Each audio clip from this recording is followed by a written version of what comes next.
Hey guys, welcome back to 5 minute series. आज का question बहुत ही ज्यादा इंपॉर्टेंट है क्योंकि बहुत सारे बच्चे ये वाला सवाल मुझसे बहुत बार पूछ चुके हैं। तो मुझे ऐसा लगता है कि अब इसका जवाब दे ही देना चाहिए।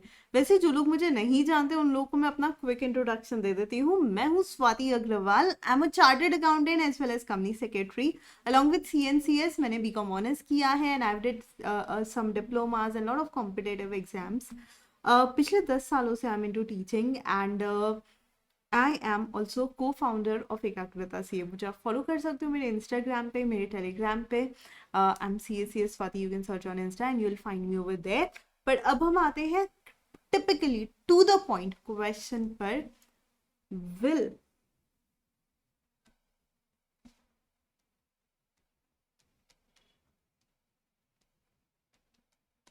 CA foundation December 23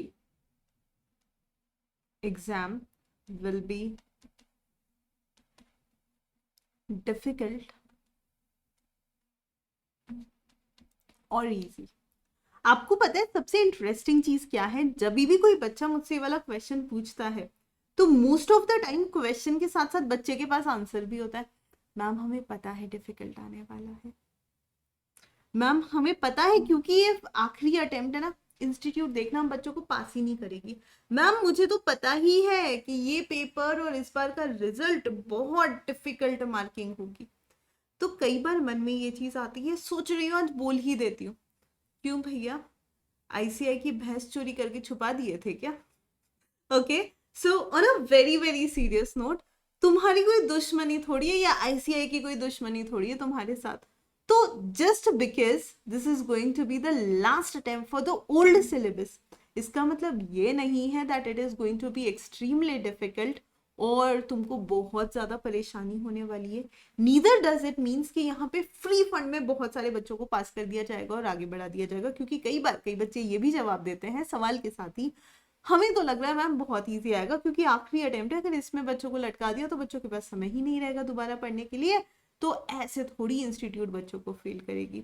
so in both the ways, ना आप जवाई हो इंस्टीट्यूट के ना ही दुश्मन, समझ गए? ना आपको फ्री फंड में पास किया जाएगा और ना ही पेपर जानबूझकर डिफिकल्ट सेट किया जाएगा। एक और चीज ध्यान रखिएगा, इंडिया का रिजल्ट कुछ भी हो, आपने अगर अपनी मेहनत और पढ़ाई की तो डेफिनेटली आप पास हो जाओगे। बट मैम ये बड़ा कॉम्प्लिकेटेड सा आंसर है, मतलब हमारे सवाल का जवाब ही नहीं मिला इसमें, कैसा होगा December 23 का एग्जाम? तो आओ मैं आप लोगों को कुछ फैक्ट्स बताती हूँ ICAI के CA फाउंडेशन एग्जाम्स को लेकर। CA इंस्टीट्यूट में मतलब इट इज क्लियर कि भैया CA exams are one of the toughest exam of India. इसमें कोई दो राय ही नहीं है। कई लोग कहते हैं वर्ल्ड के भी टफेस्ट एग्जाम है, one of the toughest exam कह सकते हैं हम इसको। लेकिन हमारे जो 3 लेवल्स होते हैं उसमें से सबसे इजी होता है फाउंडेशन, है ना, क्योंकि ये क्या है, हमारा एंट्री लेवल एग्जाम है। अगर हम लोग इसको फर्दर बाइफर्केट करें तो हम कह सकते हैं कि भैया इसका लेवल होता है इजी टू मॉडरेट। लेकिन जब भी कभी कोई ये बात कहता है तो हम कहते हैं अरे आपको क्या पता हमने कितनी मेहनत करी है, हम बच्चों से पूछो कि कितना इजी और कितना मॉडरेट है, हम पढ़ रहे हैं ना। डेफिनेटली। तो आपको मैं बताती हूँ कितना इजी होता है, कितना मॉडरेट होता है और कितना डिफिकल्ट होता है CA एग्जाम। सो नॉर्मली जो स्टैंडर्ड पेपर पैटर्न होता है वो कहता है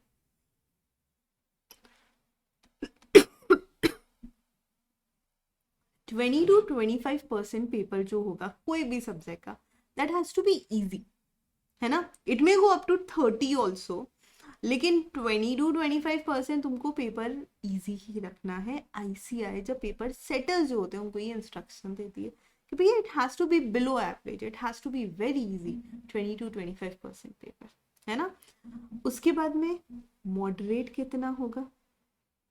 तो इंस्टीट्यूट कहती है कि आप 60 to 65% पेपर रखिए मॉडरेट। समझ रहे हो? The paper pattern has to be such कि अगर कोई बच्चा ईमानदारी से पढ़े तो उसको 85 से 90% मार्क्स मिलने चाहिए। That is how the paper pattern has to be. और difficulty level should vary from 10 to 20%। तो जब भी हम लोग परेशान होते हैं और कहते हैं पेपर बहुत ही ज्यादा डिफिकल्ट आया है, उस समय हो सकता है कि कुछ इस तरीके का रहा होगा बाइफरकेशन, कि आपका 20% पेपर हार्ड था, है ना, मॉडरेट 65% मान लीजिए, और इजी 15% रहा होगा, तब आपको बहुत हार्ड लगा। लेकिन जब हम लोग कहते हैं ना कि भैया पेपर बहुत इजी आया, तो 25% इजी होता है, उसमें से 60 या 65% मॉडरेट होता है, एंड रेस्ट जो होता है हमारा डिफिकल्ट, उसमें भी एक आध क्वेश्चन तो मिल ही जाएगा।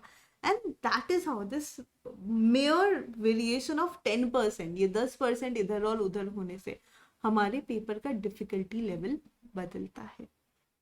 ओके तो अब एज अ स्टूडेंट हमें क्या करना चाहिए, और दिसंबर 23 में पेपर हम क्या एक्सपेक्ट करें? मैं कहती हूँ तुम डिफिकल्ट एक्सपेक्ट करो।